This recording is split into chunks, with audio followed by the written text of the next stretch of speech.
பொதுவாகவே புதுசாக கல்யாணம் ஆகி நம்ம இன்னொரு ரிலேஷன்ஷிப்பில் போகையில் நிறைய விஷயம் பொண்ணுங்களால் சாக்ரிஃபைஸ் பண்ணவே முடியாது, ஏற்றுக்கவே முடியாது. ஏன்னா புது ரிலேஷன்ஷிப்பு, புது இடம். நம்ம வந்து இங்கே அம்மா வீட்டிலேருந்து மாமியார் வீட்டுக்கு ஷிஃப்ட் ஆகிறோம் அப்படிங்கும்போது அங்கே வந்து மாமியாரோட ஹேபிட்ஸ் நிறையா நமக்கு பிடிக்காமல் இருக்கலாம், நம்மளோட ஹேபிட்ஸ் நிறைய மாமியாருக்கு பிடிக்காமல் இருக்கலாம், நாத்தனார் ஹேபிட்ஸ் பிடிக்காமல் இருக்கலாம். எல்லா பொண்ணுங்களுக்கு நான் சேர்த்து தான் சொல்கிறேன்.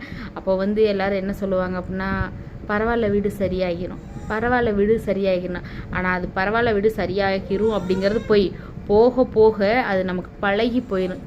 என்னத்தை போய் இது பழகின விஷயம் தானே. அந்த மாதிரி அதே மாதிரி கடைசி வரைக்கும் எல்லா விஷயம் சாக்ரிஃபைஸ் பண்ணியே கடைசி வரைக்கும் பொண்ணு வந்து தனக்காக வாழ்கிறதே இல்லை.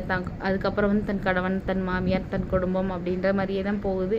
பிறந்த வீட்டில் மட்டும்தான் நம்ம வந்து ஹாப்பியாக இருக்க முடியுது, நமக்கு பிடிச்ச மாதிரி இருக்க முடியுது. அங்கேயுமே ஒரு சிலர் வந்து உன் பொண்ணு என்ன அப்படி இருக்குது இப்படி இருக்குது அப்படின்னு சொல்லுவாங்க அம்மா கிட்ட. ஆனால் அம்மா மட்டும் சொல்ல மாட்டாங்க. நம்ம வீட்டில் இருக்கிற வரைக்கும் தானே நம்ம பிள்ளை எவ்வளோ சந்தோஷமாக இருக்கா அப்படின்னு நினைப்பாங்க.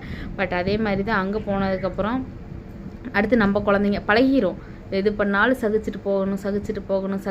சரி என்றைக்குமே சரியாகாது, அது சகிச்சுட்டு போயிடும். இதுதான் உண்மை. சரியாயிரும் விடு அப்படிங்கிறது வந்து பொய். நம்ம சகிச்சு பழகி போகிறது தான் உண்மை. பிடிச்சிருந்தா லைக் பண்ணுங்கள், ஷேர் பண்ணுங்கள், கமெண்ட் பண்ணுங்கள்.